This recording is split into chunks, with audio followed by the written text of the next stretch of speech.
Ladies and gentlemen, welcome to the main event.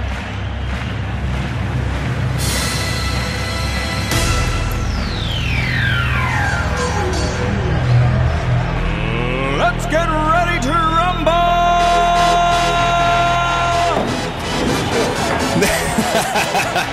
I'm trying to get into Jonathan Boudreaux's head a little bit. Danny Manser's going to throw out the first ball. Shoot, I believe you said this top score would be 357, and you were close, but it's actually a 254. Yeah, I got the whole 100 thing wrong. Yeah, 254. They obviously bowl two strings. That was hit earlier by Elisa Southall and Steve Reno. Elisa the hair, Southall. Elisa Southall and Steve Reno with a double strike. So that's something our contestants are going to be trying to hit today. Trying to hit that double strike to put, along with Steve Reno, to put themselves in the running for the bowling balls. Great start right there by Kendra Boomhauer while we were getting a little background announcements done. She started the challengers team right off with a mark, jump out to an early lead.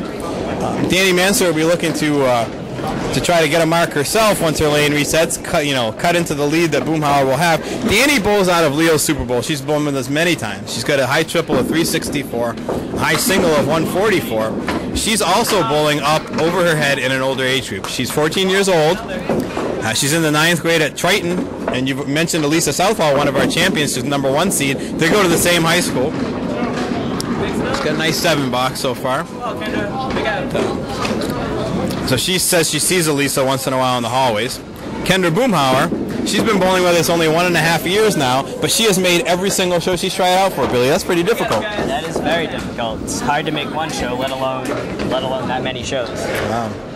She bowls out of Pilgrim Lanes. She's from Melrose. She's only 11 years old here, bowling with the 15 to 18-year-olds. It's amazing. It's something we allow the returning champs to do. Once they win, they can't compete anymore in their age group. It opens up their age group for everybody to have a chance. We do allow them to move up and bowl with the older kids. It's a tough thing to do, but some of our really all-star bowlers like Kendra can do it. Kendra has a high triple of 328, high single of 128, and an average of 92.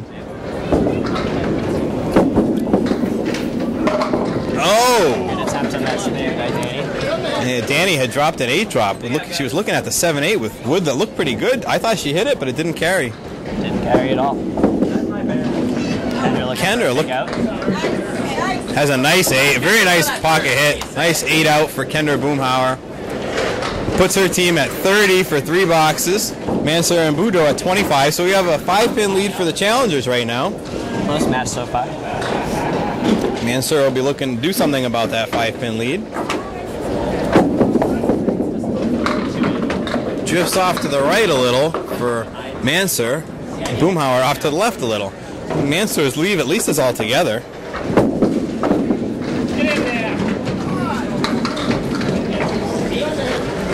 Both bowlers looking to get on the head pin and clean up these leaves. Pins are all important. We saw last match.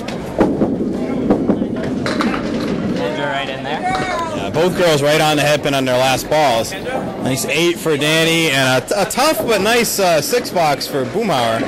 6. Good 2 object pins. Not much else you can do. Yeah, she's on. Yeah, cause like you just said, Billy, 2 object pins out of 3. Usually you get more than a 6.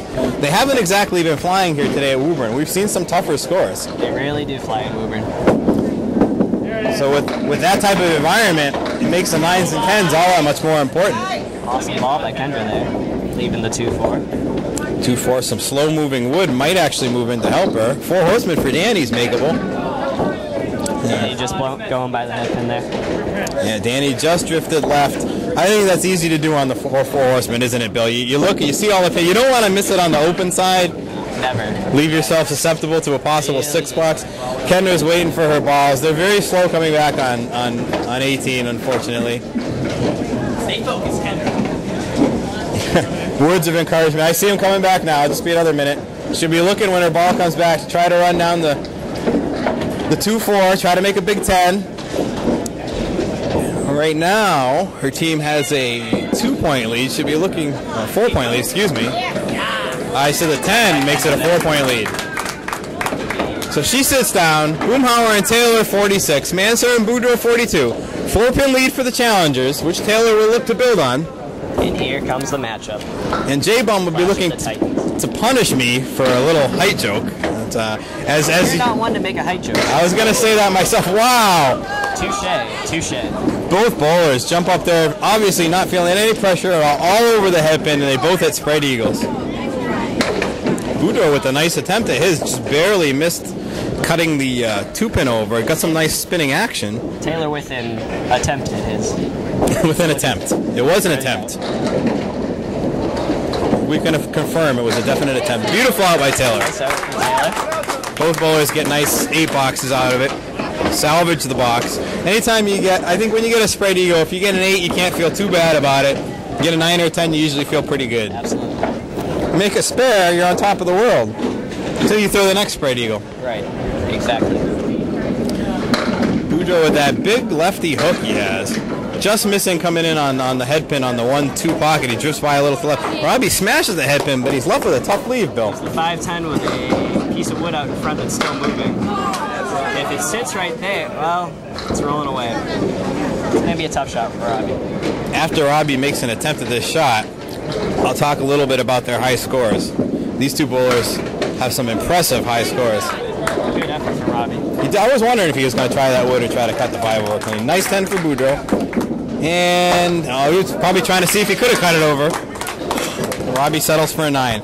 These two bowlers have 2 of the more impressive high triples and high singles you're ever going to hear. Jonathan Boudreaux, who has been on so many of our shows and who some of our bowlers definitely don't want to see walk through the door, Absolutely not. has a 172 high single at only 13 years old. He has a 443 high triple hit at Pilgrim Lanes. Was it last year or this year? That was this year. Earlier this year.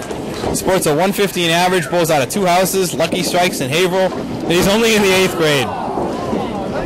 He's a little bit frustrated that he didn't get that one. He hit it dead nuts right in the middle of the front pin on a triangle and punched it straight through. And as an added side note, we're pretty sure that Jonathan Boudreaux is not 13, and in fact he's about 23. Another Danny Almonte? Another Danny Almonte. Danny Almonte of Candlepin Bowling. He does have a little mustache going and a deep voice. I get a little intimidated by him sometimes. He throws those big bombs. When you're bowling next to him, it's quite frightening. Robbie Taylor, who we saw bowl when he was only, shorter than me, and I'll never see the day again. I've actually become friends with Robbie and occasionally play basketball with him, and that's a very humbling experience as he stuffs me every time. Robbie has over and over. Robbie has a high single, 1 pin lower than Jonathan's at 171, but he has an unbelievable high triple. Awesome shot by Taylor there. A 454 high triple for Rob Taylor. Spectacular high triples for both these bowlers. You just got a glimpse as to why his high triple is so high with that nice spare conversion Taylor just made. Leaving his team with 1 box to go at 82 and a ball. Mansur and Boudreaux had cut the lead by 1. They had it down to 4. They're at 78, but now Taylor has a chance to add to that 4-pin lead. Boudreaux throwing a good ball up there. He really is. That he's off to the right, but he's been all over the object pin. He's just not carrying.